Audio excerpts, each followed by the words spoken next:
ललित विस्तार। ललित विस्तार यह महायानियों का ग्रंथ है। इस ग्रंथ में महात्मा गौतम बुद्ध से जुड़ी हुई बातों का उल्लेख किया गया है। एडविन अर्नोल्ड ने ललित विस्तार का अंग्रेजी भाषा में द लाइट ऑफ एशिया नामक शीर्षक से अनुवाद किया है। इसलिए महात्मा गौतम बुद्ध को एशिया का ज्योतिपुंज कहा जाता है। वामसाथ पाकसिनी। वामसाथ पाकसिनी बौद्ध धर्म का अंतिम ग्रंथ है जिसकी रचना भारत में हुई थी। जैन साहित्य आगम। जैन धर्म के तीर्थंकरों के सिद्धांत अथवा नियम जिन पुस्तकों में संकलित किए गए हैं उन्हें आगम कहा जाता है।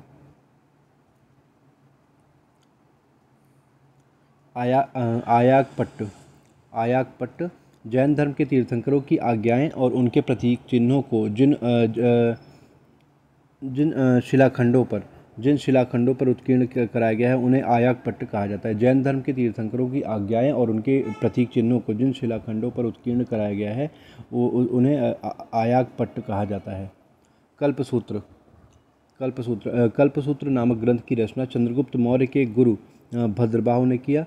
इस ग्रंथ में मौर्यकालीन घटनाएं, महावीर स्वामी का जीवन, स्थूलभद्र और भद्रबाहु के बीच हुए मतभेदों इत्यादि का उल्लेख किया गया है। परिशिष्ट वर्मन की रचना गुजरात के चालुक्य वंश अथवा सोलंकी वंश के शासक जय सिंह सिद्धराज के दरबारी कवि हेमचंद बाहु के द्वारा की गई थी। इस ग्रंथ में मौर्यकालीन घटनाओं एवं जैन धर्म के विकास का उल्लेख किया गया है।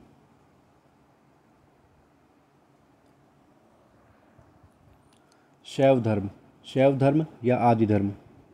शिव के पूजकों को शैव कहा जाता है, इसलिए इसे शैव धर्म कहा जाने लगा। नवपाषाण काल में मद्रास के समीप गुंडी मल्लम नामक स्थान से शिवलिंग का साक्ष्य पाया गया। सैंधव काल में शिव की पूजा पशुपतिनाथ के रूप में होती थी। शैव पूजा की प्राचीनता सैंधव काल से प्रारंभ होती है।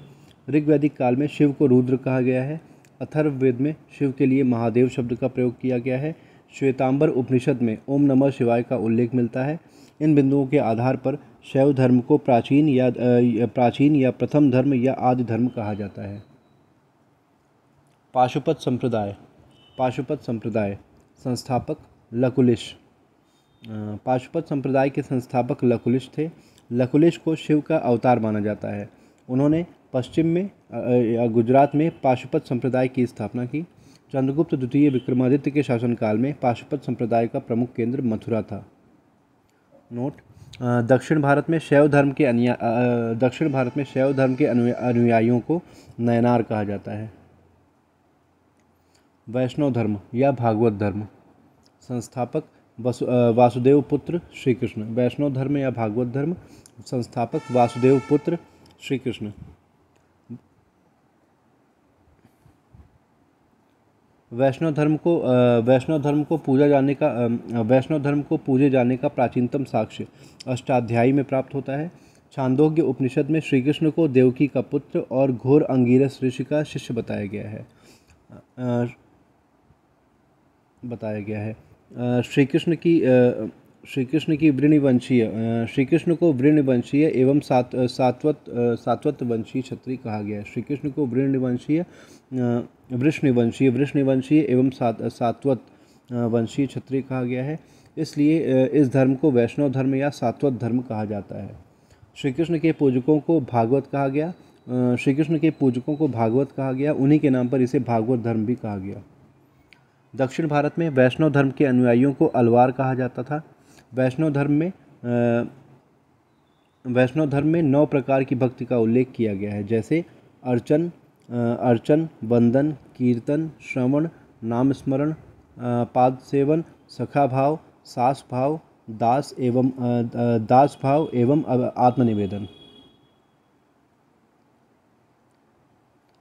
आजीवक संप्रदाय संस्थापक मक्खली गोसाल।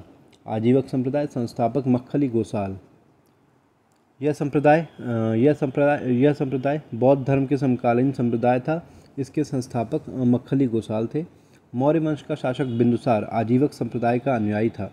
अशोक ने बिहार राज्य के गया जिले में बराबरी की पहाड़ियों में विश्व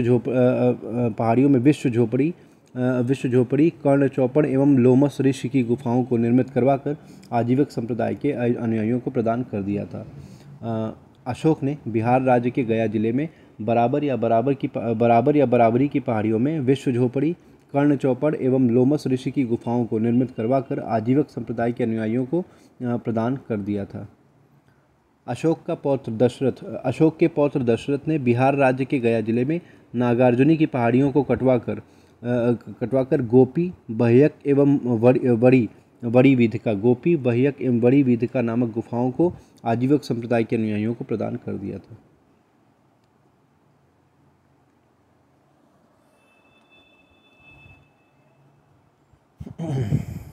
मौर्य वंश 322 से 184 बीसी।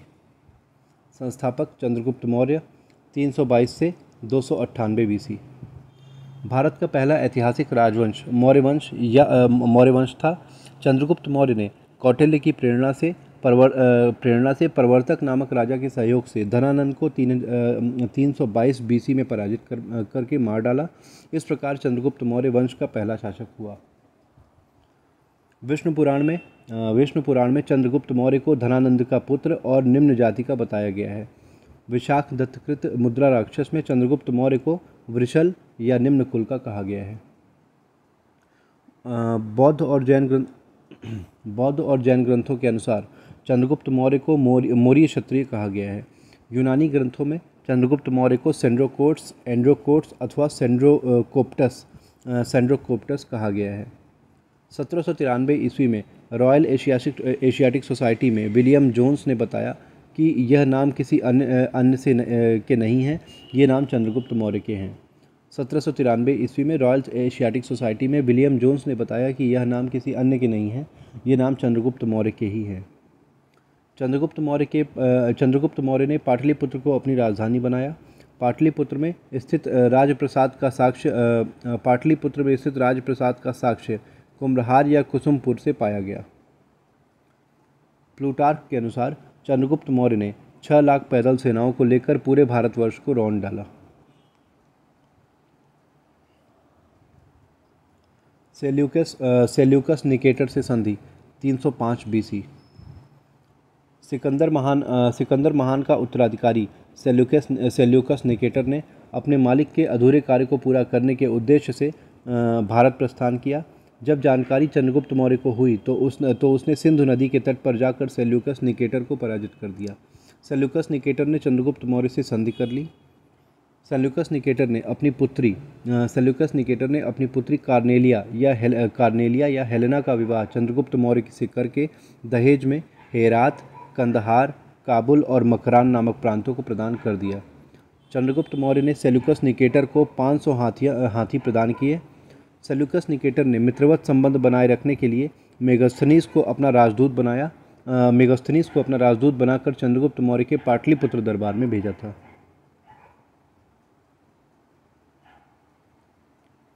मेगास्थनीज भारत आने वाला पहला यूनानी राजदूत था। उसने ग्रीक भाषा में नगर प्रशासन पर इंडिका नामक ग्रंथ लिखा। यह ग्रंथ पाटलिपुत्र नगर के विषय में जानकारी देने वाला सबसे महत्वपूर्ण स्रोत है। 299 ईसा पूर्व में मेगास्थनीज वापस चला गया।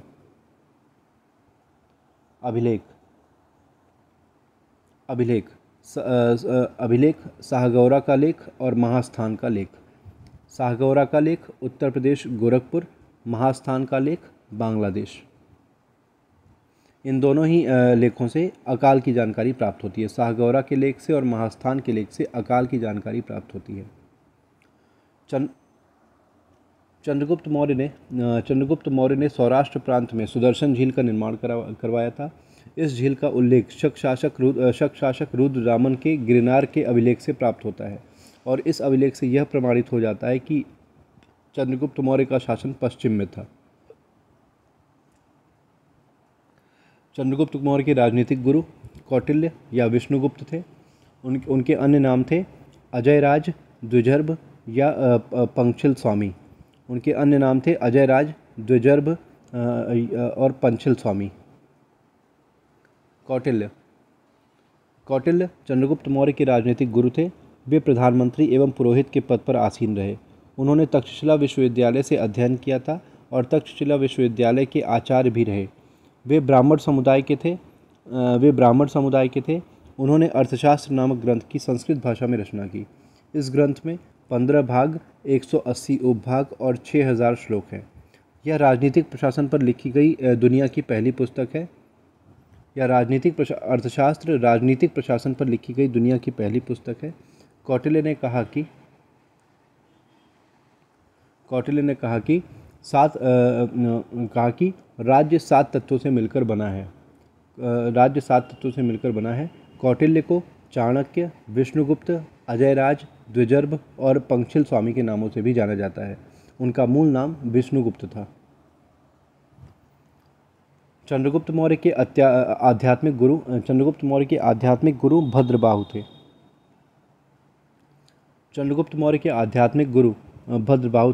चंद्रगुप्त मौर्य जैन धर्म में दिगंबर संप्रदाय का अनुयायी था।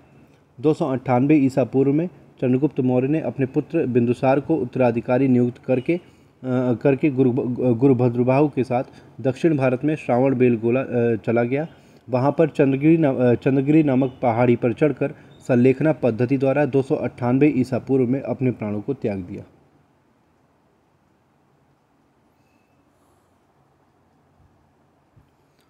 बिंदुसार 298 से 273 बीसी। नामकरण कौटिल्य ने बिंदुसार के चेहरे पर के बिंदु को देखा, उसी के नाम पर उसका नामकरण बिंदुसार कर दिया। अन्य नाम बिंदुसार के अन्य नाम थे अमित्रोचेट्स या अमित्रघात और बिंदुपाल। यूनानी ग्रंथों में बिंदुसार को अमित्रोचेट्स कहा गया है, जिसे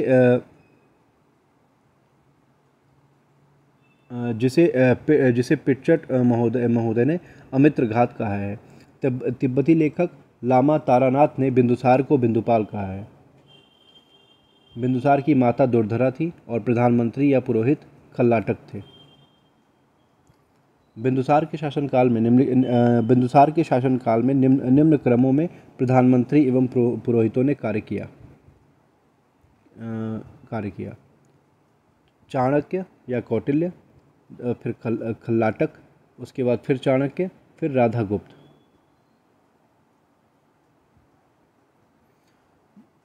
बिंदुसार आजीवक संप्रदाय का अनुयायी था। उसके शासनकाल के समय अवंती का उपराजा अशोक था। उसी समय तक्षशिला में विद्रोह हुआ। उन विद्रोहों का दमन करने के लिए बिंदुसार ने अशोक को भेजा था। अशोक ने तक्षशिला के विद्रोहों को दबा दिया और वहाँ का भी उपराजा बन गया।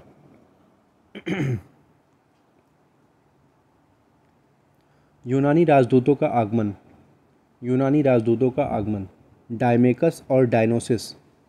डायमेकस सीरिया के शासक एंटियोक्स का राजदूत बनकर आया था। डायमेकस सीरिया के शासक एंटियोक्स का राजदूत बनकर आया था। और डायनोसिस मिस्र के शासक टालेमी द्वितीय फिलाडेल्फस का राजदूत बनकर आया था। बिंदुसार ने सीरिया के शासक एंटियोक्स से 3 वस्तुओं की मांग किया, जैसे मीठी मदिरा, सूखी अंजीर और दार्शनिक। सीरिया के शासक एंटियोक्स ने मीठी मदिरा और सूखी अंजीर तो 2 वस्तुओं को भेज दिया, किंतु उसने दार्शनिक भेजने से इनकार कर दिया। उसने कहा कि दार्शनिकों का व्यापार मेरे कानून के खिलाफ है। प्रियदर्शी अशोक या अशोक महान 273 से 232 बीसी। माता शुभद्रांगी धम्मा या पासादिका। राजधानी पाटलिपुत्र। प्रधानमंत्री या पुरोहित राधागुप्त। स्तूप अशोक ने कुल 84,000 स्तूपों का निर्माण करवाया। उनमें सबसे बृहद सांची का स्तूप है। सांची का स्तूप मध्य प्रदेश राज्य के रायसेन जिले में विदिशा के पास स्थित है।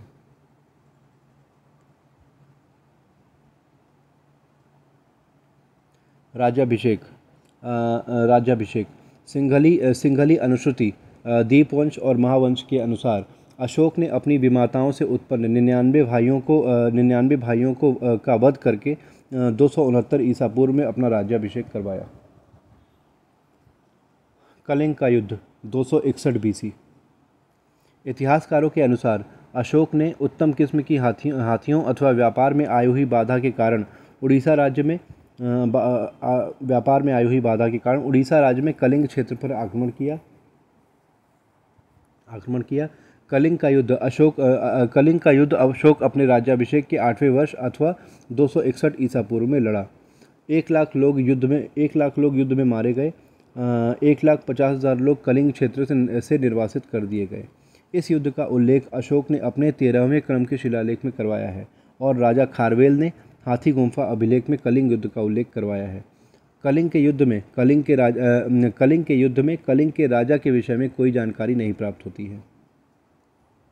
कलिंग युद्ध से अशोक का हृदय परिवर्तन हो गया। उसने दिग्विजय को छोड़कर धर्म विजय को अपना लिया।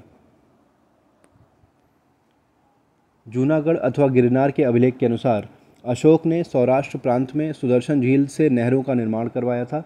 अशोक के समय सौराष्ट्र प्रांत का प्रांतपति तुशास्य यवन था। गिरनार के अभिलेख पर अशोक मौर्य लिखा हुआ है। बौद्ध धर्म अशोक कलिंग युद्ध के 3 वर्षों के पश्चात निग्रोध नामक बौद्ध भिक्षु से प्रभावित होकर बौद्ध भिक्षु उपगुप्त से बौद्ध धर्म की शिक्षा को ग्रहण किया। प्रारंभ में वह शैव धर्म का अनुयायी था, किंतु बाद में बौद्ध धर्म को अंगीकार कर लिया, लेकिन अन्य धर्मों को भी प्रश्रय दिया।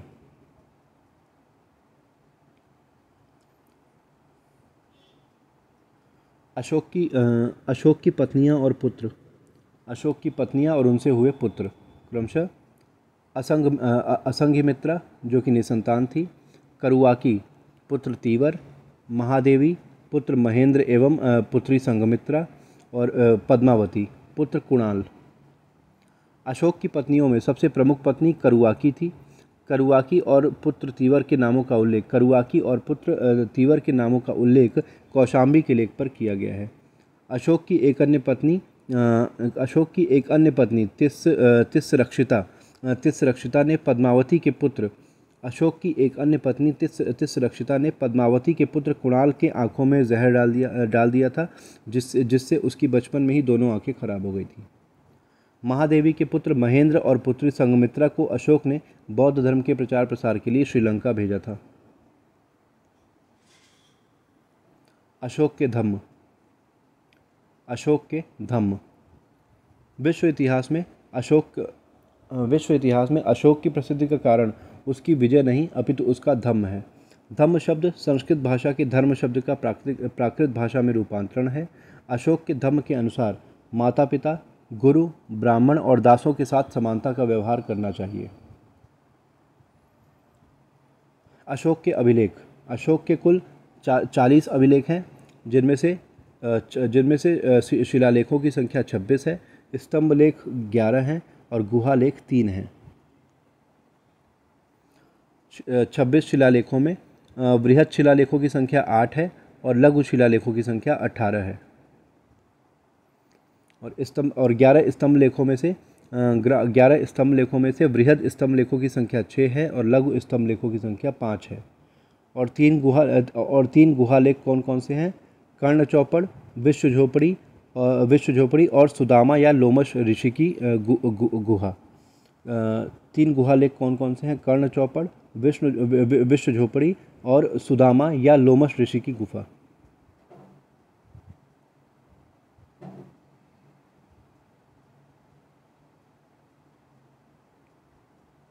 अशोक के अभिलेखों की भाषा प्राकृत है और लिपि यूनानी, खरोष्ठी, ब्राह्मी एवं आर्मेइक है।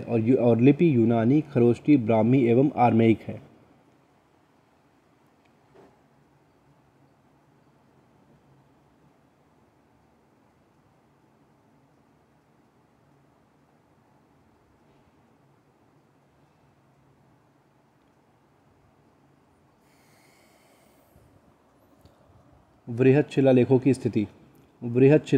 स्थिति। पाकिस्तान में शाहबाजगढ़ी और मानसेहरा खरोष्ठी लिपि में लिखे गए हैं। गुजरात में गिरनार अभिलेख, महाराष्ट्र में सोपारा और आंध्र प्रदेश में एर्रागुंडी और उड़ीसा में धौली और जौगड़ ये दोनों पृथक शिलालेख हैं। ठीक है। सर्वप्रथम फिरोज शाह तुगलक ने अशोक के टोपरा स्तंभलेख और मेरठ स्तंभलेख को प्राप्त करने के पश्चात दिल्ली में फिरोजाबाद सर्वप्रथम फिरोज शाह तुगलक ने अशोक के टोपरा स्तंभलेख और मेरठ स्तंभलेख को प्राप्त करने के पश्चात दिल्ली में फिरोजाबाद नामक नगर में कुश्त ए शिकार नामक स्थान पर स्थापित करवाया। कुश्क ए शिकार नामक स्थान में स्थित जामा मस्जिद के पास टोपरा स्तंभलेख को स्थापित करवाया। उत्तर प्रदेश राज्य में मेरठ जिले से प्राप्त लेख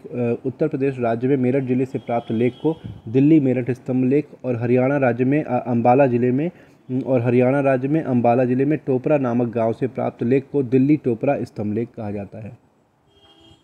उत्तर प्रदेश राज्य में मेरठ जिले से प्राप्त लेख को दिल्ली मेरठ स्तंभलेख और हरियाणा राज्य में अंबाला जिले में टोपरा नामक गांव से प्राप्त लेख को दिल्ली टोपरा स्तंभलेख कहा जाता है। 1750 ईस्वी में टीफन थेलर ने सबसे पहले दिल्ली मेरठ स्तंभलेख की खोज की। 1837 ईस्वी में जेम्स प्रिंसेप ने ब्राह्मी लिपि में लिखे गए दिल्ली टोपरा स्तंभलेख को पढ़ने में सफलता प्राप्त की थी।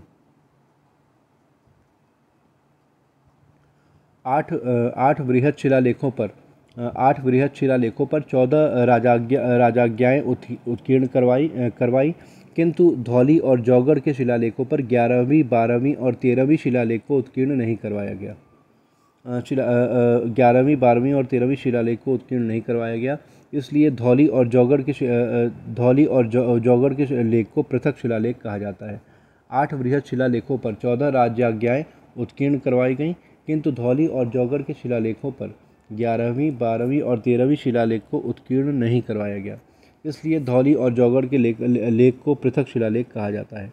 अशोक ने धौली के शिलालेख पर अपनी प्रजा के साथ समान व्यवहार करने का उल्लेख करवाया है और जौगड़ के शिलालेख पर कर्मचारियों को आदेश दिया है कि प्रजा के साथ उचित व्यवहार किया जाए। अशोक के 8 बृहद शिलालेखों पर क्रमशः 14 राजाज्ञाएं जारी की गई हैं, जो इस प्रकार है।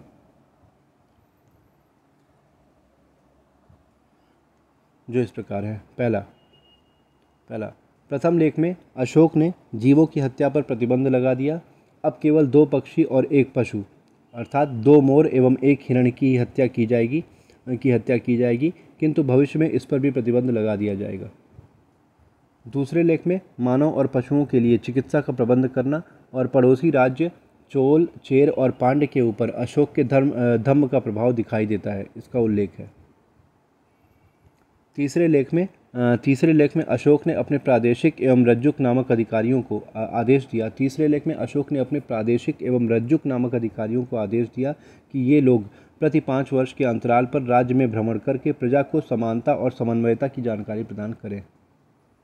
चौथे शिलालेख में अशोक ने उल्लेख करवाया कि दिग्विजय के स्थान पर धर्म विजय को अपनाकर अपने राज्य क्षेत्र का विस्तार करें। 5वें शिलालेख में अशोक ने धम्म महामात्रों की नियुक्ति करना और उनके द्वारा राज्य क्षेत्र में भ्रमण करके दान दक्षिणा देने का आयोजन करना इत्यादि का उल्लेख किया है।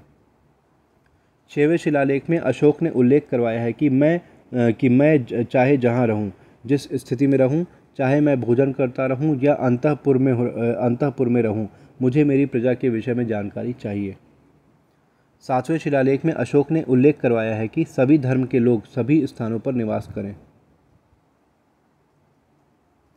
8वें शिलालेख में अशोक ने अपने राज्याभिषेक के 10वें वर्ष बोधगया से धम्म यात्रा प्रारंभ किए जाने का उल्लेख करवाया है। 9वें शिलालेख में अशोक ने गुरुजनों, ब्राह्मणों एवं दासों को दान देना और उनके साथ शिष्टाचार का व्यवहार किया जाना चाहिए, इस बात का उल्लेख किया है। 10वें शिलालेख में अशोक ने यश और कीर्ति के स्थान पर धम्म पर विशेष बल दिया है। 11वें शिलालेख में अशोक कहता है कि धम्म जैसी कोई प्रशंसा 11वें शिलालेख में अशोक कहता है कि धम्म जैसी कोई प्रशंसा नहीं, धम्म जैसा कोई बंटवारा नहीं और धम्म जैसी कोई मित्रता नहीं है। 12वें शिलालेख में व्यक्ति के जीवन में अपनाया गया सबसे मूल मंत्र संयम है और सभी धर्मों अथवा संप्रदायों की वृद्धि हो, इस बात का उल्लेख किया गया है। 13वें शिलालेख में अशोक ने कलिंग युद्ध का विस्तृत रूप से वर्णन किया। 13वें शिलालेख में अशोक ने कलिंग युद्ध का विस्तृत रूप से वर्णन किया है। 14वें शिलालेख पर अशोक ने सभी लोगों को धार्मिक जीवन व्यतीत करने की प्रेरणा का उल्लेख करवाया है।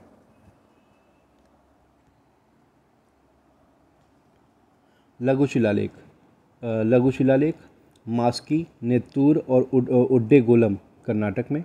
लघु शिलालेख मास्की, नेत्तूर और उड्डेगोलम कर्नाटक में, गुर्जरा मध्य प्रदेश में और भाब्रू एवं बैराट राजस्थान में। मास्की, नेत्तूर और उड्डेगोलम और गुर्जरा के लघु शिलालेखों पर अशोक शब्द अंकित है। मास्की, नेत्तूर, उड्डेगोलम और गुर्जरा के लघु शिलालेखों पर अशोक शब्द अंकित है। मास्की के लेख पर बुद्ध शाक्य लिखा हुआ पाया गया है।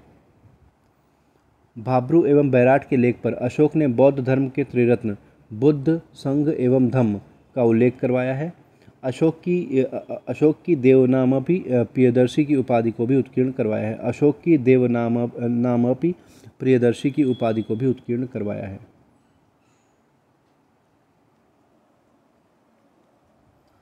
स्तंभलेख 11, वृहद स्तंभलेख 6, लघु स्तंभलेख 5।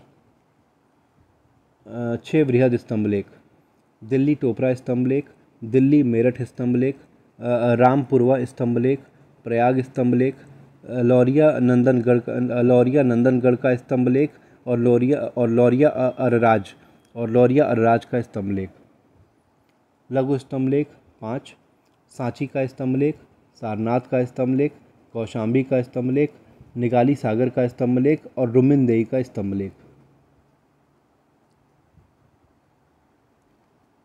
लौरिया अरराज के स्तंभलेख पर मयूर की आकृति बनी हुई है। इसी के आधार पर इतिहासकारों ने उल्लेख किया है कि ये लोग मौर्य क्षत्रिय हैं। सारनाथ का स्तंभलेख वाराणसी जिले में सारनाथ नामक स्थान पर स्थित है। इसकी खोज 1905 ईस्वी में आर.एल. स्टाइन महोदय द्वारा की गई थी। 26 जनवरी 1950 ईस्वी को भारत सरकार ने सारनाथ के स्तंभलेख को राष्ट्रीय चिन्ह के रूप में मान्यता प्राप्त कर दी। इस स्तंभलेख के शीर्ष पर 4 चिन्ह एक दूसरे के से पीठ सटाकर बैठे हुए हैं, जो चक्रवर्ती सम्राट का प्रतीक है।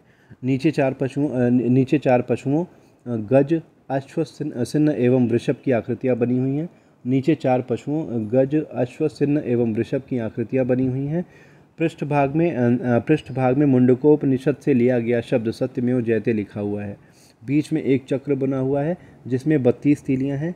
यह 32 तीलियां हैं। यह धर्मचक्र प्रवर्तन का प्रतीक है।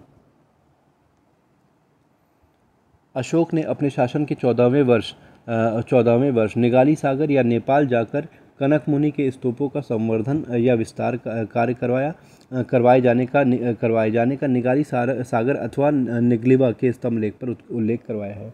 अशोक ने अपने शासन के 14वें वर्ष निगाली सागर, नेपाल जाकर कनक मुनि के स्तूपों का संवर्धन या विस्तार कार्य करवाए जाने का निगाली सागर अथवा निगलिवा अर्थात निगलिवा के स्तंभलेख पर उल्लेख करवाया है।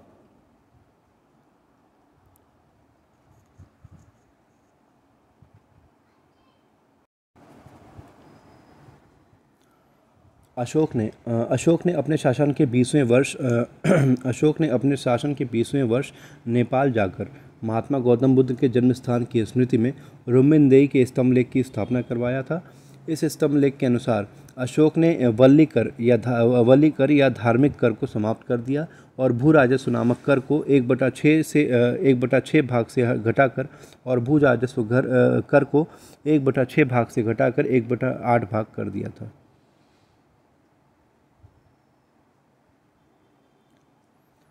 अशोक के 3 गुहालेख कर्ण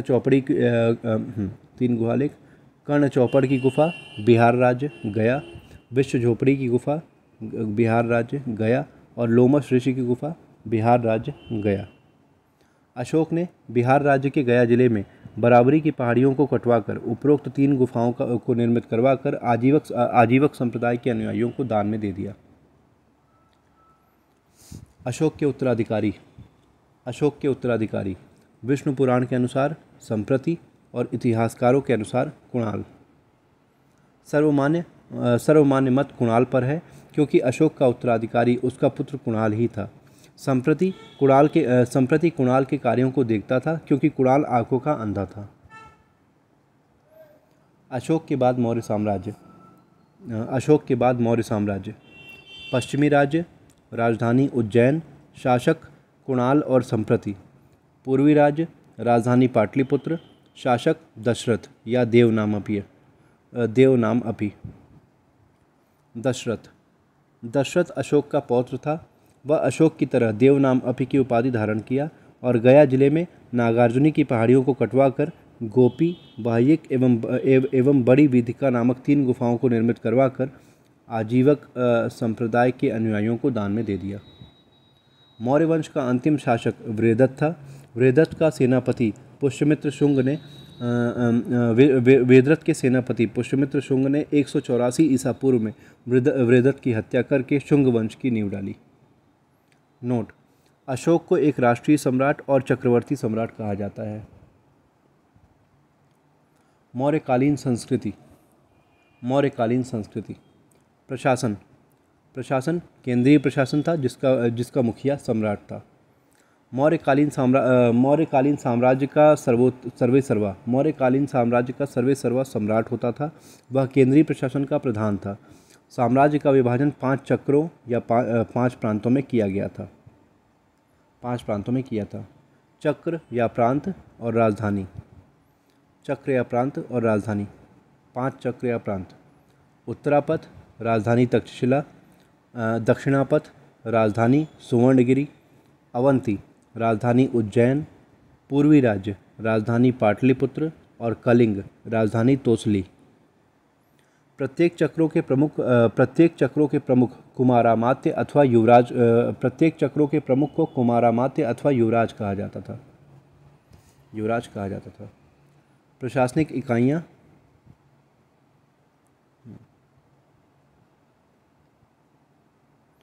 प्रशासनिक इकाइयाँ और इकाइयों के प्रमुख: साम्राज्य प्रमुख सम्राट; चक्र जो कि 5 थे, उनके प्रमुखों को कुमारामात्य कहा जाता था।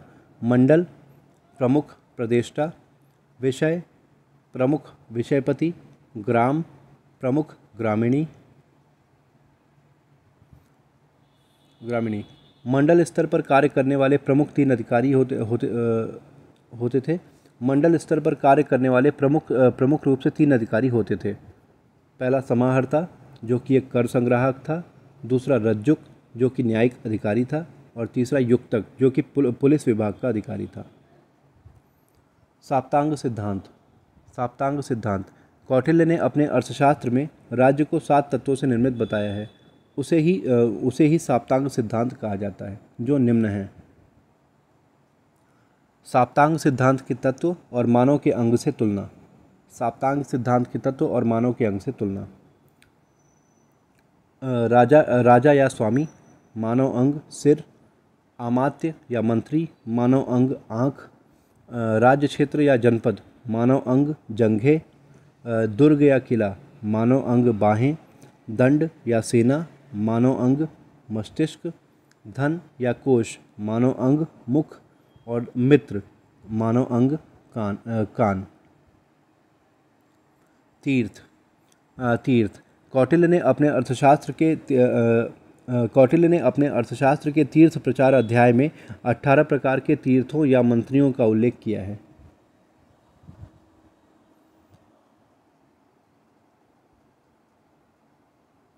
कौटिल्य ने अपने अर्थशास्त्र के तीर्थ प्रचार अध्याय में 18 प्रकार के तीर्थों या मंत्रियों का उल्लेख किया है, जिनमें से कुछ प्रमुख हैं। पहला पुरोहित एवं प्रधानमंत्री; दूसरा कुमारामात्य; तीसरा सेनापति; चौथा सन्निधाता या कोषाधिकारी। उपरोक्त प्रमुख तीर्थों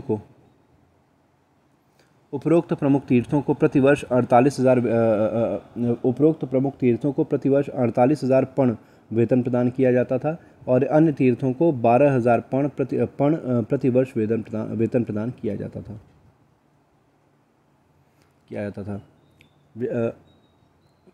ठीक है। व्यवहारिक दीवानी न्यायालय का प्रमुख न्यायाधीश, प्रदेष्टा, फौजदारी न्यायालय का प्रमुख न्यायाधीश, अंतःकाल सीमावर्ती दुर्गों का रक्षक, दुर्गपाल भीतरी दुर्गों का रक्षक और प्रशास्ता लेखा जोखा को रखने वाला और राजा की राजाज्ञाओं एवं दस्तावेजों को सुरक्षित रखने वाला। अध्यक्ष कौटिल्य ने अपने अर्थशास्त्र में 27 प्रकार के अध्यक्षों का उल्लेख किया है। मेगास्थनीज ने इंडिका में अध्यक्षों को मजिस्ट्रेट कहा है। अध्यक्षों को प्रतिवर्ष 1,000 पण वेतन प्रदान किया जाता था।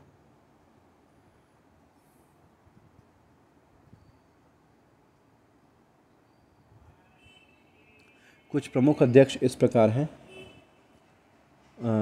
हैं सुराध्यक्ष आबकारी विभाग का प्रमुख, सुनाध्यक्ष बुचरी विभाग का अध्यक्ष, पणयाध्यक्ष वाणिज्य व्यापार का प्रमुख, गणिकाध्यक्ष वैश्याओं का प्रमुख, सीताध्यक्ष राजकीय भूमि का प्रमुख, अकाराध्यक्ष कल कारखानों का प्रमुख, पौतवाध्यक्ष माप तौल विभाग का प्रमुख,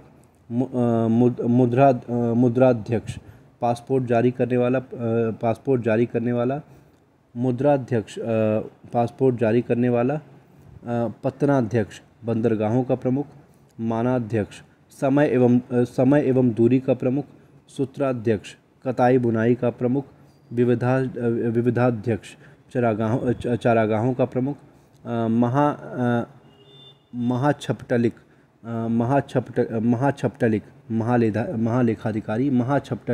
महालेखाधिकारी, लक्षणाध्यक्ष सिक्कों को जारी करने वाला और रूपदर्शक सिक्कों की जांच करने वाला।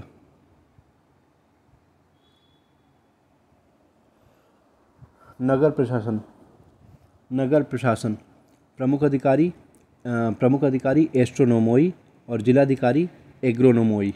नगर प्रशासन प्रमुख अधिकारी एस्ट्रोनोमोई और जिलाधिकारी एग्रोनोमोई।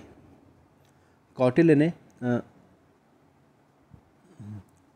ने नगर प्रशासन के विषय में कोई उल्लेख नहीं किया है, जबकि मेगास्थनीज ने इंडिका में पाटलिपुत्र नगर का विस्तृत वर्णन किया है।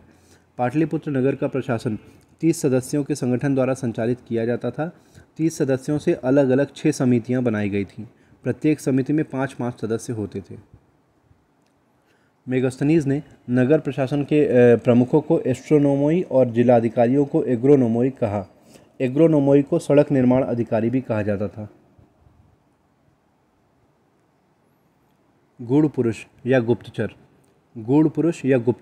गुप्तचर 2 प्रकार के होते थे। पहला संस्था गुप्तचर और दूसरा संचरा गुप्तचर।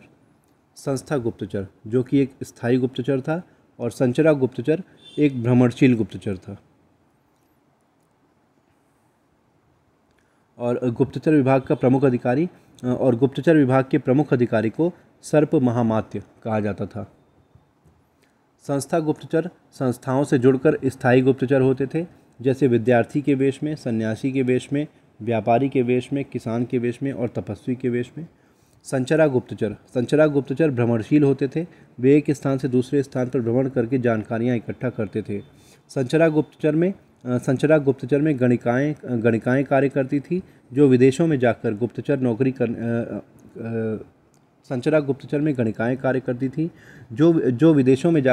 नौकरी करने लगते थे और जो विदेशों में जाकर गुप्तचर नौकरी करने लगते थे और सूचना एकत्रित करके भेजा करते थे, उन्हें उभय वेतन कहा जाता था। जो गुप्तचर विदेशों में जाकर नौकरी करने लगते थे और सूचना एकत्रित करके भेजते थे, उन्हें उभय वेतन कहा जाता था। न्याय व्यवस्था का प्रधान सम्राट होता था। न्यायालय दो भागों में बटा था, धर्म स्थानीय न्यायालय, धर्म स्थानीय न्यायालय या दीवानी न्यायालय, धर्म स्थानीय न्यायालय या दीवानी न्यायालय, और कंटक शोधन न्यायालय या फौजदारी न्यायालय। धर्म स्थानीय न्यायालय या दीवानी न्यायालय का प्रमुख न्यायाधीश को, धर्म स्थानीय न्यायालय या दीवानी न्यायालय के प्रमुख न्यायाधीश को व्यवहारिक कहा जाता था, और कंटक शोधन न्यायालय या फौजदारी न्यायालय के प्रमुख न्यायाधीश को प्रदेष्टा कहा जाता था। मौर्य काल में न्याय व्यवस्था कठोर थी। शारीरिक दंड, आर्थिक दंड, अंग विच्छेदन एवं मृत्युदंड का प्रावधान था, लेकिन मृत्युदंड देने का अधिकार सिर्फ राजा के पास था।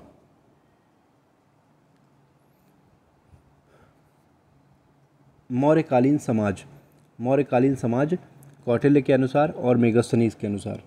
कौटिल्य के अनुसार वर्ण व्यवस्था थी, समाज 4 वर्गों में विभाजित था, और मेगस्थनीज के अनुसार समाज 7 वर्णों में विभाजित था।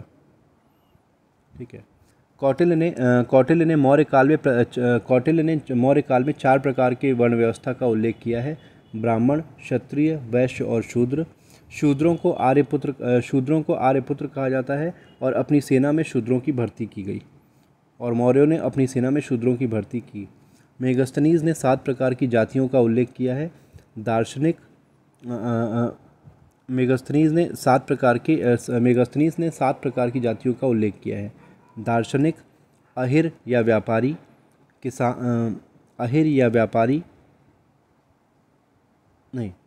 मेगस्थनीज ने 7 प्रकार की जातियों का उल्लेख किया है दार्शनिक, अहिर, व्यापारी या किसान, सैनिक, निरीक्षक, सभासद और सभासद। मेगस्थनीज ने 7 प्रकार की जातियों का उल्लेख किया है, जो इस प्रकार है: दार्शनिक, अहिर, व्यापारी या कारीगर, किसान, सैनिक, निरीक्षक और सभासद।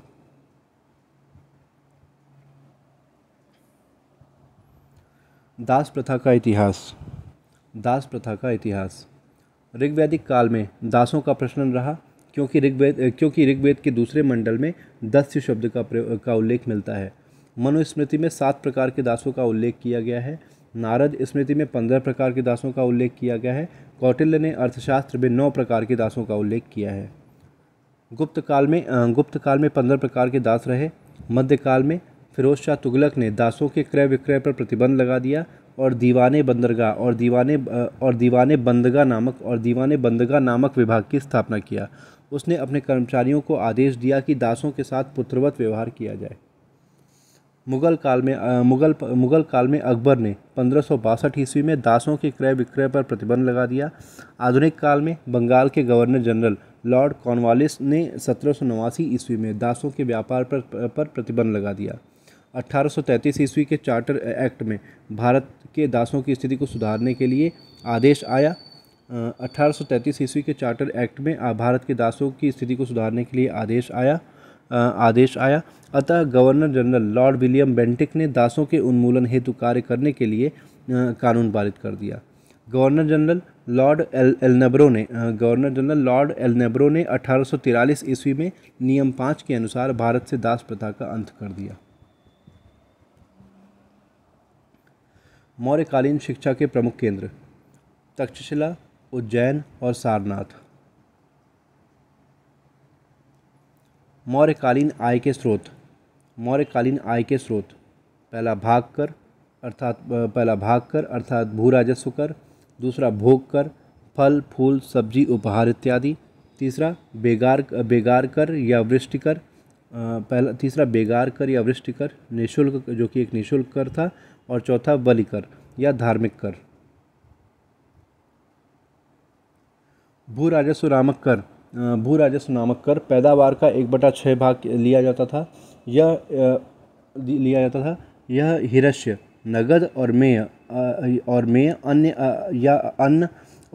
अन्न या अनाज दोनों रूपों में वसूल किया जाता था। भू राजस्व कर पैदावार का 1/6 भाग लिया जाता था। यह हिरस्य, नगद और अन्न या अनाज दोनों रूपों में वसूल किया जाता था। मौर्य काल में पशुपालन, कृषि कार्य और व्यापार वाणिज्य पर आधारित अर्थव्यवस्था थी। मेगास्थनीज के अनुसार वर्ष में 2 बार वर्षा होती थी और 2 बार फसलें उगाई जाती थी। मौर्य काल में छोटे छोटे उद्योगों का भी प्रचलन था, जैसे सूती वस्त्र उद्योग, शराब उद्योग, नमक उद्योग, जहाजरानी उद्योग। सूती वस्त्रों के लिए उद्योग सूती वस्त्रों के लिए मालवा, काशी और बंगाल प्रसिद्ध था। सूती वस्त्रों के लिए मालवा, काशी और बंगाल प्रसिद्ध था। रेशमी वस्त्रों के लिए काशी और बंगाल विख्यात था, जबकि मलमल के लिए बंगाल विख्यात था। जबकि मलमल के लिए बंगाल विश्व विख्यात था।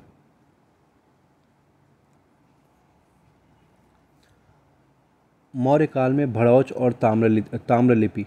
मौर्य काल में भड़ौच और ताम्रलिपि। भड़ौच भड़ौच या भृगुकुच और ताम्रलिपि। मौर्य काल में पश्चिमी बंदरगाह भृगुकुच या भड़ौच और पूर्वी बंदरगाह ताम्रलिपि प्रसिद्ध थे। पश्चिम में भड़ौच के साथ साथ सोपारा बंदरगाह भी प्रसिद्ध था। भारत का व्यापार पश्चिम एशिया, चीन, मिस्र, सीरिया, नेपाल इत्यादि के साथ होता था। पश्चिमी एशिया से उत्तम किस्म के घोड़े आयात किए जाते थे। देशी वस्तुओं पर 4% बिक्री कर देना पड़ता था और विदेशी वस्तुओं पर 10% कर वसूल किया जाता था। मेगास्थनीज के अनुसार जब बिक्री कर कोई नहीं देता था तो उसे मृत्युदंड देने का भी प्रावधान था।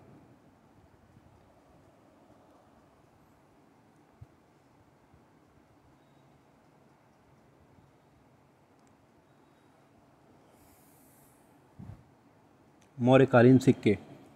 मौर्य काल में 3 प्रकार के सिक्के थे: स्वर्ण सिक्के, रजत या चांदी के सिक्के और तीसरा ताम्र सिक्के। स्वर्ण सिक्के निष्क या सुवर्ण, रजत या चांदी के सिक्के पण या करशापण नहीं, स्वर्ण सिक्के निष्क और सुवर्ण, रजत या चांदी के सिक्के पण, करशापण और शतमान, और ताम्र सिक्के माशक और काकड़ी। ये सभी सिक्के आहत या पंचमार्क सिक्के थे। डी कौशाम्बी के अनुसार ये सभी सिक्के आहत या पंचमार्क सिक्के थे। मौर्यकालीन सिक्कों को आहत एवं पंचमार्क सिक्का कहा जाता है। इन सिक्कों पर सूर्य, चंद्रमा या चंद्र, पीपल, सर्प, बैल और मयूर की आकृतियाँ बनाई जाती थी। पण नामक चांदी की मुद्रा राजकीय मुद्रा थी, जिसका वजन 3/4 तोला था।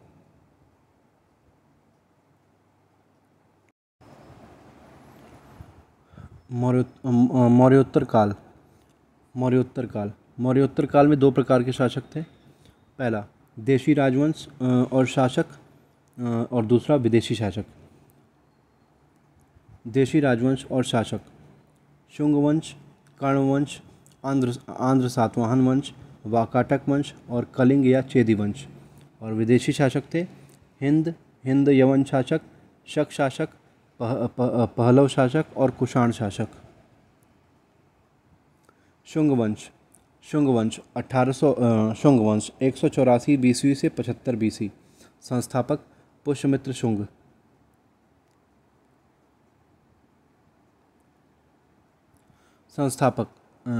संस्थापक पुष्यमित्र शुंग। शुंगकालीन स्रोत: साहित्यिक स्रोत: पुराण, मनुस्मृति, मालविकाग्निमित्रम, दिव्यवदान और महाभाष्य। पुरातात्विक स्रोत: धनदेव का लेख या अयोध्या का लेख, वेसनगर का गरुड़ स्तंभ लेख मध्य प्रदेश। पुष्यमित्र शुंग उपाधि: सेनापति, निवासी उज्जैन का ब्राह्मण था, राजधानी पाटलिपुत्र, पुरोहित एवं प्रधानमंत्री महर्षि पातंजलि। धनदेव का लेख अथवा अयोध्या के लेख एवं महाभाष्य के अनुसार पुष्यमित्र शुंग ने 2 अश्वमेध यज्ञ का आयोजन किया था। दोनों अश्वमेध यज्ञों में महर्षि पातंजलि ने पुरोहित का काम किया था। बौद्ध धर्म के ग्रंथ दिव्यावदान के अनुसार पुष्यमित्र शुंग ने अशोक द्वारा बनवाए गए 84,000 स्तूपों का विनाश करवा दिया, जबकि सांची के स्तूप का पुनर्निर्माण कार्य करवाया था। अलेक्जेंडर कनिंघम ने 1873 ईस्वी में भरहुत के स्तूप की खोज की। यह स्तूप मध्य प्रदेश राज्य में सतना जिले में भरहुत नामक गांव के पास स्थित है। इसका निर्माण पुष्यमित्र शुंग ने करवाया था। पुष्यमित्र शुंग ने वैशाली के कुछ बौद्ध विहारों का बौद्ध भिक्षुओं से मतभेद होने के कारण विनाश करवाया था। पुष्यमित्र शुंग ने वैशाली के कुछ बौद्ध विहारों का बौद्ध भिक्षुओं से मतभेद होने के कारण विनाश करवाया था।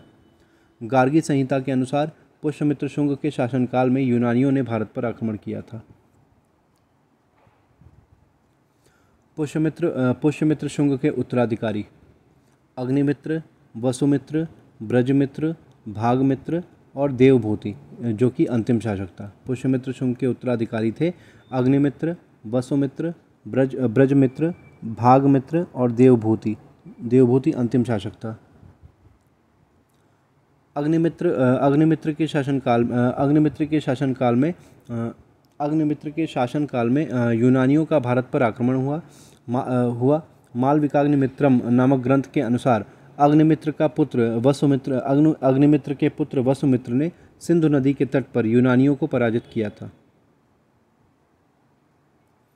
शुंग वंश का अंतिम शासक देवभूति था। उसका मंत्री वासुदेव कण्व ने 75 ईसा पूर्व में देवभूति की हत्या करके कर्ण वंश की नींव डाली। कर्ण वंश 75 से 30 BC। संस्थापक वासुदेव कण्व। निवास उज्जैन का ब्राह्मण था। राजधानी पाटलिपुत्र। शासक वासुदेव कण्व। भूमिमित्र। कर्ण वंश के शासकों का क्रम है वासुदेव कण्व, भूमिमित्र, नारायण और सुशर्मन। वासुदेव कण्व, भूमिमित्र, नारायण और सुशर्मन। आंध्र सातवाहन वंश 30 BC से 250 AD। आंध्र सातवाहन वंश 30 BC से 250 AD। संस्थापक सिमुख। मत्स्य पुराण के अनुसार राजधानी प्रतिष्ठान अहमदनगर महाराष्ट्र। सातकर्णी प्रथम। प्रमुख शासक सातकर्णी प्रथम 27 से 17 BC। राजधानी अमरावती आंध्र प्रदेश। आंध्र सातवाहन वंश का पहला महत्वपूर्ण शासक सातकर्णी प्रथम था। उसके विषय में जानकारी का प्रमुख स्रोत नागनिका के नाना घाट अभिलेख हैं। उसके विषय में जानकारी के प्रमुख स्रोत नागनिका के नाना घाट अभिलेख हैं। इस अभिलेख के अनुसार सातकर्णी प्रथम ने आंध्र प्रदेश राज्य में अमरावती को अपनी राजधानी बनाया। उसने भूमिदान प्रथा का प्रचलन प्रारंभ किया। उसकी पत्नी नागनिका सातकर्णी प्रथम की मृत्यु के बाद अपने पुत्रों वेदश्री एवं शक्तिश्री की शासिका बनकर शासन की। नागनिका भारत की प्रथम महिला शासक थी। हाल 20 से 24 AD। प्राकृत भाषा गाथा सप्तशती और सर्ववर्मन कातंत्र। हाल 20 से 24 AD। प्राकृत भाषा गाथा सप्तशती सर्ववर्मन कातंत्र। हाल 17वें क्रम का शासक था। वह शासक के साथ साथ साहित्यकार भी था। उसने प्राकृत भाषा में गाथा सप्तशती नामक ग्रंथों की रचना किया। वह साहित्यकारों का प्रश्रयदाता था। उसके कार्यकाल में सर्ववर्मन ने संस्कृत व्याकरण पर कातंत्र नामक ग्रंथ की रचना किया था और गुणाढ्य ने वृहत कथा कोश की रचना की थी। गौतमीपुत्र सातकर्णी 106 से 130 ईस्वी। उपाधियाँ एका ब्राह्मण और अद्वितीय ब्राह्मण। माता का नाम बलश्री था। गौतमीपुत्र सातकर्णी की माता का नाम बलश्री था। यह आंध्र सातवाहन वंश में 23वें क्रम का शासक था। इसने अपनी माता बलश्री के साथ मिलकर शासन किया। उसके विषय में जानकारी बलश्री के नासिक अभिलेख अथवा नासिक गुहा लेखों द्वारा प्राप्त होती है। उसे एका ब्राह्मण अथवा अद्वितीय ब्राह्मण वेदों का आश्रयदाता, पर्वतों का स्वामी, वर्ण व्यवस्था का रक्षक इत्यादि नामों से जाना जाता है। गौतमी पुत्र सातकर्णी ने शक शासक नहपान को पराजित कर मार डाला। उसने नासिक जिले में वेणाकटक नामक एक नए नगर की स्थापना किया। वह क्षत्रियों के दर्प को चूर्ण करने वाला एक छत्र शासक था। उसने राजराज, महाराज, स्वामी जैसी उपाधियां धारण की थी। दक्षिण भारत में गौतमी पुत्र सातकर्णी के शासनकाल को वैदिक धर्म के पुनरुत्थान का काल कहा जाता है। दक्षिण भारत में गौतमी पुत्र सातकर्णी के शासनकाल को वैदिक धर्म के पुनरुत्थान का काल कहा जाता है। 103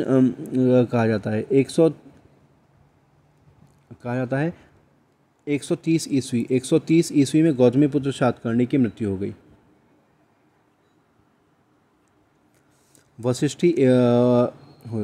वशिष्ठी पुत्र पुलुवामी 130 से 154 बीसी।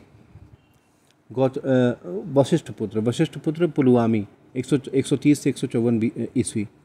गौतमी पुत्र सातकर्णी का उत्तराधिकारी उसका वशिष्ठ पुत्र पुलुवामी हुआ। उसने दक्षिणापथेश्वर की उपाधि धारण की। इसने अपने सिक्कों पर जलयान की आकृति बनवाई थी। आंध्र सातवाहन वंश का अंतिम शासक पुलुवामी चतुर्थ था। नोट: आंध्र सातवाहन वंश की राजकीय भाषा प्राकृत थी। आंध्र सातवाहन वंश के शासकों ने सबसे पहले शीशे के सिक्कों को जारी करवाया था। आंध्र सातवाहन काली समाज मातृसत्तात्मक समाज था। इस वंश के शासकों ने सर्वप्रथम भूमिदान प्रथा या सामंतवादी प्रथा का प्रचलन प्रारंभ किया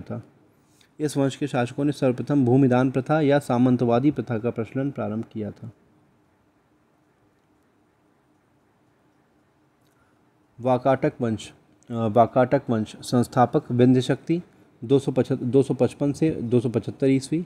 राजधानी नंदीवर्धन, नागपुर, महाराष्ट्र। और प्रवरसेन प्रथम प्रमुख शासक था 275 से 335 ईस्वी।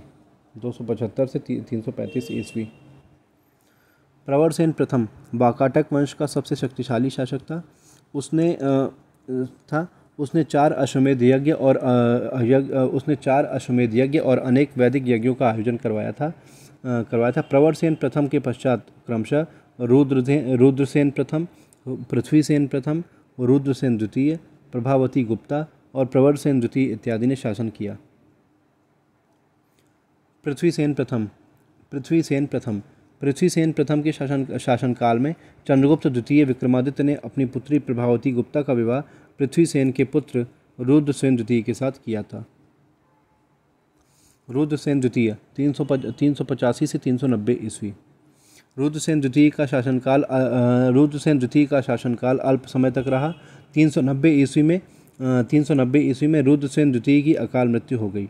रुद्रसेन द्वितीय के 2 पुत्र दिवाकर सेन और दामोदर सेन दोनों अल्पवयस्क थे। प्रभावती गुप्ता ने अपने दोनों पुत्रों की संरक्षिका और शासिका बनकर 390 से 410 ईस्वी के बीच शासन किया। इसलिए ऐसा कहा जाता है कि प्रभावती गुप्ता गुप्त वंश की प्रथम शासिका थीं। प्रवरसेन द्वितीय 410 से 440 ईस्वी। प्रवरसेन द्वितीय का मूल नाम दामोदर सेन था। उसने प्रवरसेन द्वितीय की उपाधि धारण करके 410 ईस्वी में स्वतंत्र शासन करना प्रारंभ किया। वह शासक के साथ साथ साहित्यकार भी था। प्रवरसेन द्वितीय ने कवि कालिदास के सहयोग से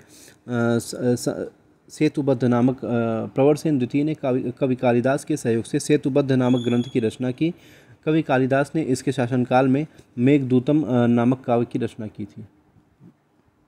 नोट: वाकाटक वंश का अंतिम शासक पृथ्वीसेन द्वितीय था।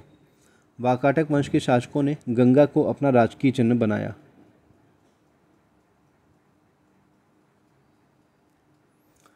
भाषाओं में संस्कृत भाषा को वाकाटक वंश के शासकों ने महत्व दिया था। कलिंग का चेदी वंश संभवतः कलिंग के चेदी वंश के शासकों के पूर्वज चेदी महाजनपद के रहने वाले चेदी महाजनपद के रहने वाले थे।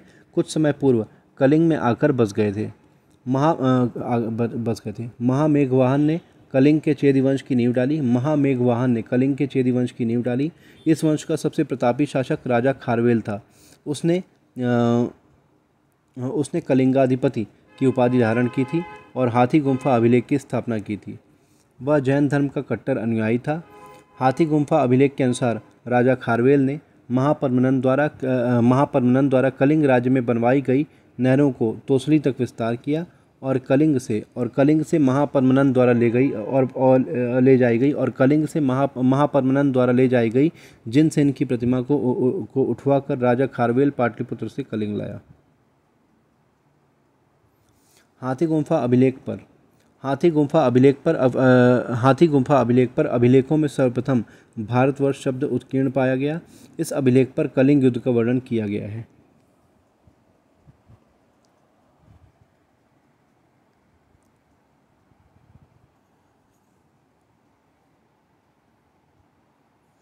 हिंद यवन शासक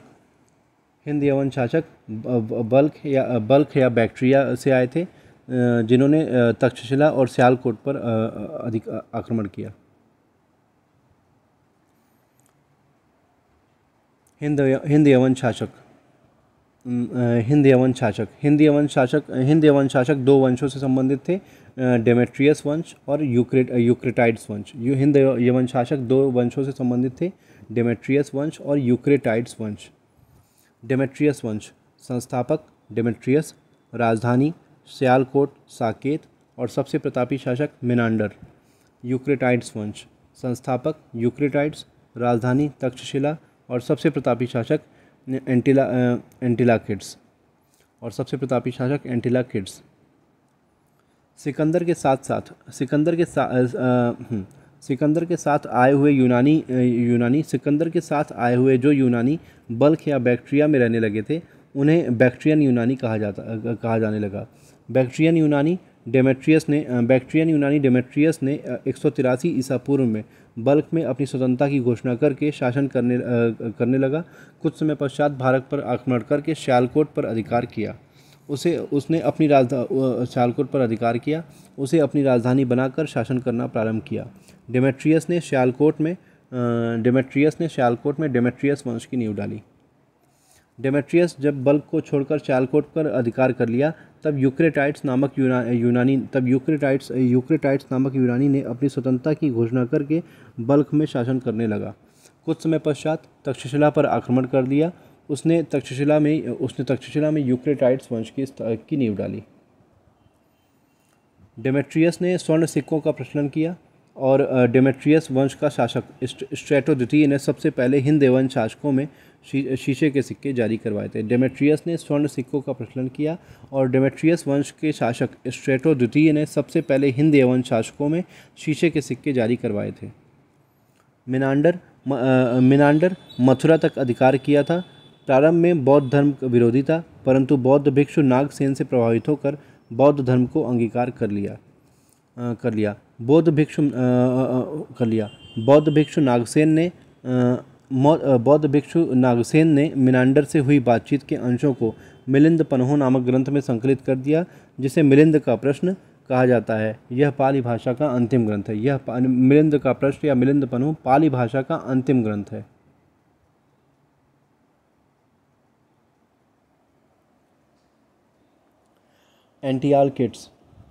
एंटियालकिड्स यूक्रेटाइड्स वंश का सबसे प्रतापी शासक एंटियालकिड्स था। उसने शुंग वंश के 9वें क्रम के शासक भागभद्र के विदिशा दरबार में हेलियोडोरस नामक राजदूत को भेजा था। हेलियोडोरस ने बेस नगर के गरुड़ स्तंभ लेख की स्थापना किया। इस अभिलेख पर भागवत धर्म का उल्लेख किया गया है। यह भागवत धर्म के विषय में बताने वाला पहला अभिलेख है।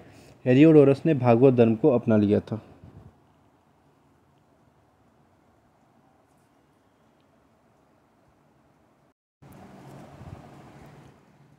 भारत का यूनान पर प्रभाव।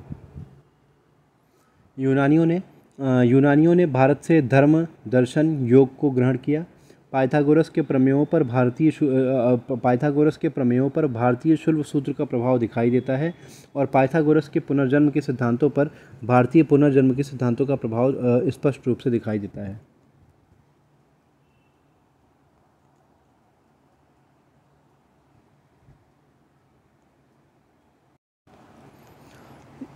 यूनान का भारत पर प्रभाव। भारत यूनान से विभिन्न क्षेत्रों में प्रभावित हुआ। पहला, यूनानियों ने सर्वप्रथम ढलाई युक्त स्वर्ण सिक्कों का प्रचलन किया। सप्ताह के 7 दिनों का विभाजन किया। ग्रह नक्षत्र को देखकर भविष्य बताने की कला का ज्ञान हुआ। रंगमंच पर पर्दे के प्रयोग का ज्ञान हुआ। यूनानियों ने काली मिर्च को यवन प्रिय कहा। रंगमंच पर पर्दे को यूनानियों ने यवनिका कहा। नोट: हिंद यवन शासकों में भारत पर शासन करने वाला अंतिम यूनानी शासक हिप्पोट्रेट्स था।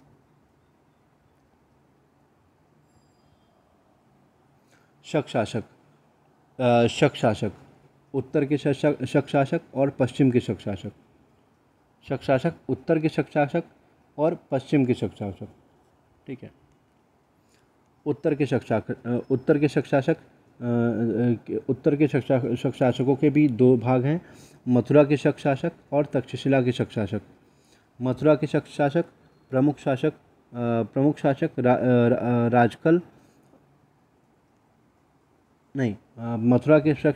प्रमुख शासक रजाउल और तक्षशिला के शक शासक प्रमुख शासक माउस। और पश्चिम के शक शासक पश्चिम के शक शासकों के भी 2 भाग हैं, उज्जैन के शक शासक और नासिक के शक शासक।